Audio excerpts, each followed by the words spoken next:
Air Force strike killed terrorists in Borno. Federal government invites members of the Senior Staff Association of Nigeria, university and non-academic staff has strike ground to universities. Bauchi residents decry government's alleged inaction despite protracted water scarcity. And on the foreign scene, ballot boxes set on fire in 2 U.S. states as early voting continues. Hello, welcome to News Update on Trust Television. My name is Lilian Ogazi. And now to the news. Air component of Operation Hadinkai has neutralized scores of Boko Haram terrorists at 2 locations in Bula, Marwa in Borno State. The Nigerian Air Force disclosed this in a statement on Monday, saying the operations happened on October 25th. Air Force spokesman Air Commodore Olushola Akimboyewa said Bula Marwa was identified as a high-level meeting site for Boko Haram's notorious figures. Hence, intelligence, surveillance and reconnaissance missions further confirmed heightened terrorist activities. NAV Director of Public Relations and Information said fighter jets were dispatched to the location for an air interdiction mission after the IRS revealed an influx of motorcycles and gatherings of combatants across the site. Members of the Senior Staff Association of Nigerian Universities and non-academic staff protesting against non-payment of earned allowances, wages, award outstanding of the members amongst other demands in Abuja. On Monday, the federal universities across the country were shut down in compliance with the indefinite strike called by the Joint Action Committee of the Non-Academic Staff Union of Educational and Associated Institutions and the Senior Staff Association of Nigerian Universities. On Sunday night, SANU and NASU vowed to indefinitely shut down all universities across the country starting Monday until the federal government paid the 4-month withheld salaries. The unions are demanding, among others, the payment of the 4-month withheld salaries, improved remuneration, earned allowances, and implementation of the 2009 agreements with the government. Members of the Non-Academic Staff Union of Universities, NASU, and Senior Staff Association of Nigerian Universities, SANU, of the University of Ilorin branch have joined the total strike action embarked upon by the 2 unions across the country to press home their demands for the payment of their withheld 4-month salary arrears. In a protest today at the entrance of the University of Ilorin gates, members of the 2 union blocked the entrance and disallowed people from gaining access to the institution. The union leaders lamented several efforts made to plead and convince the federal government to pay the money, all to no avail. The strike, they added, is now total as it will not be suspended until when the 4-month arrears is paid. Today we are having an emergency congress to intimate our members and to direct them that we are commencing an indefinite strike today as a result of nonchalant attitude of the federal government to the plight of our welfare. And that was why we are here. You will recall that in the last few months, we've been agitating for the payment of our withheld salary. And part of this payment of when we went for Abuja national protest, the president in his magnanimity directed that this money should be paid to us. If you also recall that this agreement was as a result of our strike, and we have so many demands that led to that strike before our salary was withheld. And we have been agitating and continuously to be pleading with the federal government that the non-teaching staff in the university does not love to go on strike. The Federal Capital Territory Administration has launched a sweeping crackdown on beggars, scavengers, and street vendors, with 34 individuals detained on Monday across various parts of Abuja. This action followed a recent ministerial directive ordering such individuals to leave the FCT. The operation, conducted by a joint task force comprising the police, military, Department of State Service, Nigerian Security and Civil Defense Corps, and other paramilitary agencies, targeted 4 major areas: the city center, the airport road, the Gwarimpa Kuba area, and Asokoro Nyanya Karu corridor. The FCT Commissioner of Police, Olatunji Disu, described the calm down as a national assignment directing officers to enforce the mandate with professionalism and resolve.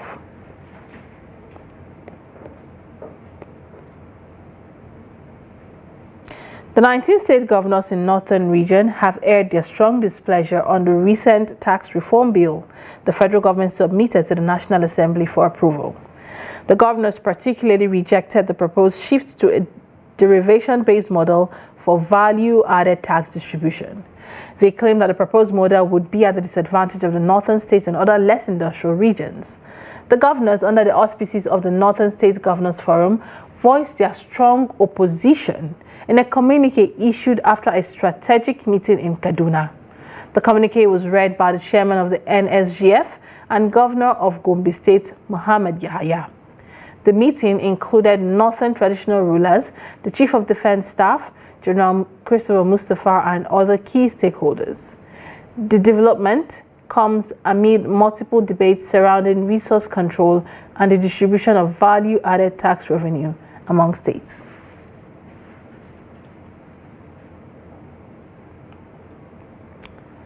All right, now moving on. A member of the House of Representatives, Alex Ikewichi, who assaulted an e-hailing driver who went to deliver a package to him, has tendered a public apology. Ikewichi admitted that his behavior did not meet the standards expected of a public official. He issued the public apology on Monday, saying as a public servant, he recognized the trust placed in him by his constituents and the Nigerian people. He said he regretted the harm and embarrassment his actions had caused Abutsiawa, his constituents, and the public. He also confirmed his cooperation with the Nigerian police, pledging to support the investigation and uphold accountability. He further applauded the Nigerian police force for upholding the law and protecting the rights of citizens. A social media influencer, Martins Otse, also known as Very Dark Man, has applied to the Lagos High Court for leave to appeal the ruling delivered by Justice Matthias Dawodu on October 14, 2024, asking him to bring down the defamatory video and comments against senior advocate of Nigeria, Femi Falana, and his son, Folari Falana, also known as Falz. The defamatory statements were made against them in a recorded conversation, which alleged that they collected 10 million naira from the popular crossdresser Idris Okuneye, also known as Bobrisky, to pervert the course of justice.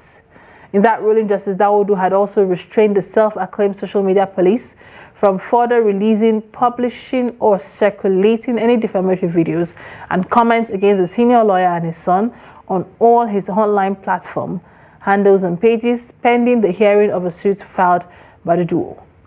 In two separate motions on notice filed before the court, Very Dark Man sought an order from the court to extend the time to seek leave to appeal the court's ruling.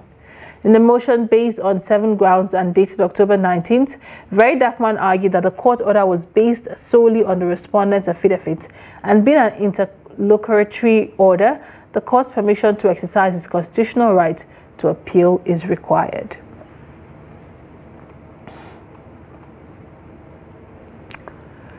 Stakeholders in the nation's film industry have called for greater support from government to enable the sector thrive. Speaking to Trust Series Noel Sampson on the sidelines of the 2024 edition of the Abuja Film Festival, some of the stakeholders said that such festivals are significant as they offer contemporary and liberal platform for filmmakers in the world to exhibit the excellence of the film art form, hence the need to support the festival. The reports. According to these filmmakers and actors, film festivals contribute to the understanding and appreciation of cultures of different nations, among other benefits. One thing about film festival is a place where you come to learn more, upgrade from what you used to know to what you don't know, so you can get it better. You can't talk about Nollywood without mentioning film festival, and I think this is one of, like Abuja Film Festival is one of the very first film festival we had in those days. This is the 21st, so that should tell you, it's been in existence, and it has given so many film practitioners the chance to be seen. This is where we interact filmmakers meet, they show reels, show your films, and we audience watch what you have. Do you understand? And it's good because when your film passes through festivals and you're good, you know you're good. People will tell you. You also be able to tell people how the film is being shot. They also spoke on how the government can contribute to the development of the Nigeria film industry. We need our government to believe in this, to believe in Nollywood. You know, we have a lot of talented people out there, talented filmmakers, but funding is the problem. You understand? A lot of story has to be told, but the money in telling those stories, they need finance and, you know, they need funds to tell those stories. What we need them to do in terms of, one, piracy. They need to help us fight it, and they need to push money. Because there's been individuals that have been doing this, and they've been trying to get the point. So if government can come in and support us financially, both in everything, it will help the industry go forward. Organizers of the Abuja Film Festival spoke on the level of progress and challenges they faced while organizing the festival. And over the years, the major challenge that we've had is funding. Funding has always been the issue. Because if you look at the festival, it actually costs a lot to run a festival like this. I'm sure you've seen the exhibition booths, you've seen the environment, you've seen that we're using a cinema hall, and it costs a lot to have films running for the next 4 days, non-stop in a cinema. So these are major challenges that we face. The major one in particular is funding. For me, I always say that progress is not about the financials. For 21 years, we started when there were no cinemas in Nigeria. At that time, when we started 21 years ago, there was no silver cinema. We had to make do with using hotels where we had a projector with screen to, and people were watching. And of course, also gave rise to what's happening today, where we now have the cinemas all over the country. So for us, that's progress for us. Film festivals will showcase a variety of cinematic genres, and filmmakers, from experimental films to documentaries, help to educate and inspire future generations of filmmakers and cinephiles by revisiting classic films and recognizing the contributions of visionary artists. Noel Samson, Trust TV News, Abuja. This is news update coming to you from Trust TV. Coming up, Bauchi residents decry government's alleged inaction despite protracted water scarcity. More to come after the break. To stay. You're welcome back. If you're just joining us, this is news update coming to you from Trust TV. Let's take a look at our headline stories again. Air Force strike killed terrorists in Borno. Federal government invites members of Senior Staff Association of Nigerian University and non-academic staff as strike grounds universities. Now moving on. The Ogun State government has shut down Obada Grammar School, Obada Idemi, over the death of Monday Arijo, an SS2 student of the school. This followed the arrest and suspension of the teacher allegedly responsible for the death of the student last Friday as a result of corporal punishment. The principal of the school, Tamraz Onaolakbo, who has earlier issued a query for allowing corporal punishment to be used on the pupil against the established rules and regulations in the state, has also been suspended. The closure of the school was based on the directive of the governor, Dapo Abiodun, who has also directed that a panel should be set up to investigate the circumstances that led to the unfortunate incidents. Water vendors in Bauchi State have decried what they term government's inaction to alleviate the perennial water scarcity faced by many residents in the state. They disclosed this while speaking on the recent scarcity in some communities in Bauchi metropolitan area amidst the hardship that is biting harder with every passing day. Trust TV's Adamu Imam reports.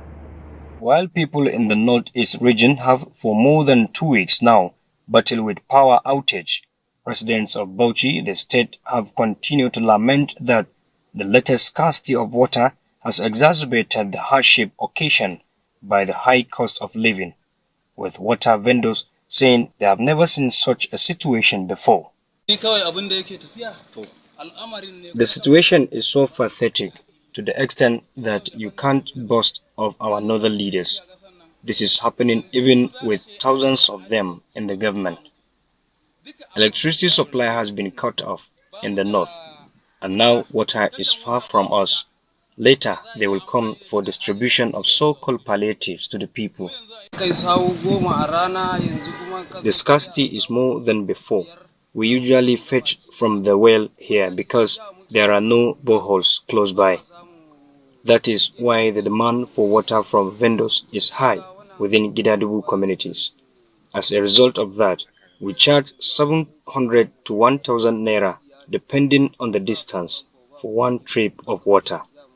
The situation is not easy at all. We spend days without tap water, even for domestic use. This is happening due to neglect from the authorities concerned. Our struggle is made worse because there is no electricity supply. We appeal to the government to quickly arrest the situation. They urge the federal and state government to look for alternative ways of providing water and electricity for Nigerians in order to help reduce the hardship among the people.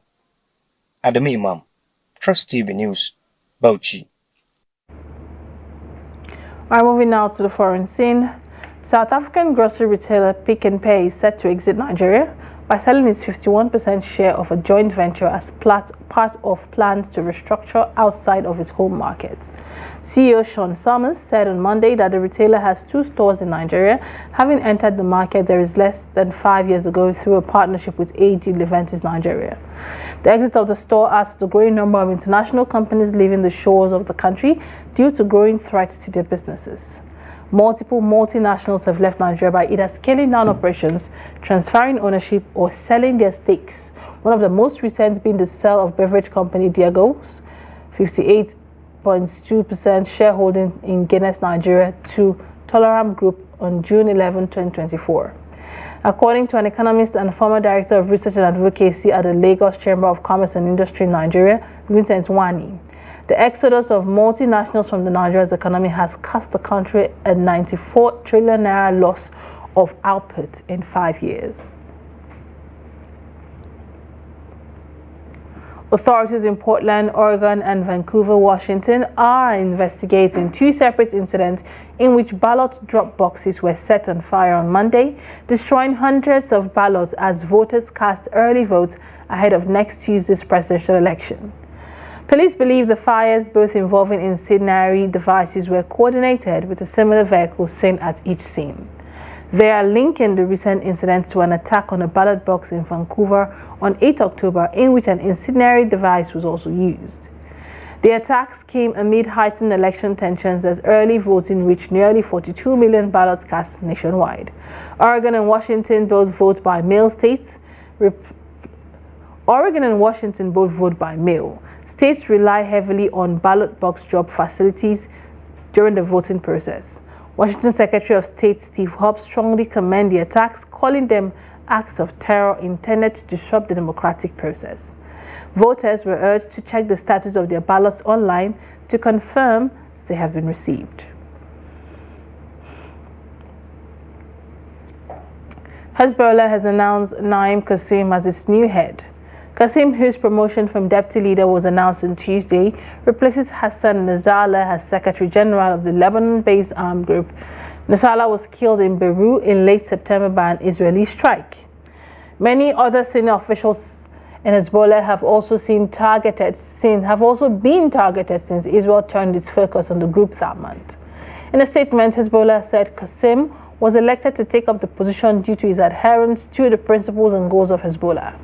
The 71-year-old Qassem has often been referred to as Hezbollah's number 2. He is one of the religious scholars who founded the group in the early 1980s.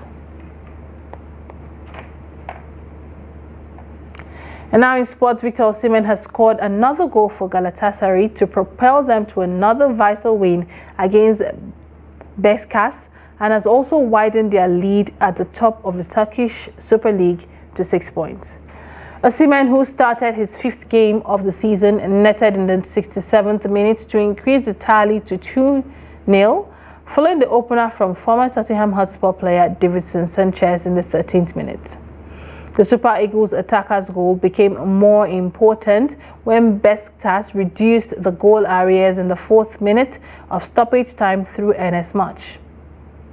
Galatasaray are 8 points clear on the log with 28 points from 10 games, with the Seamen on 4 goals and 2 assists from 5 games. They are yet unbeaten in Turkey and Europe. Manchester United are reportedly in talks with Portuguese coach Ruben Amorim to become their next manager after sacking Erik ten Hag following a disastrous start to the season. Time finally ran out for Dutchman ten Hag with United 14th in the Premier League after a 4th defeat in 9 league games at West Ham on Sunday. Despite spending big in the transfer markets this season, one of the world's wealthiest clubs have won only one of their last 8 games in all competition. Former United striker Ruud van, a member of ten Hag's coaching staff, was named interim boss. With that, we've come to the end of news updates here on Trust TV. Do not forget that you can follow us across all our social media platforms for more news, more programs, and more documentaries. I'm Lilian Ogazi. Thank you for watching, and bye for now.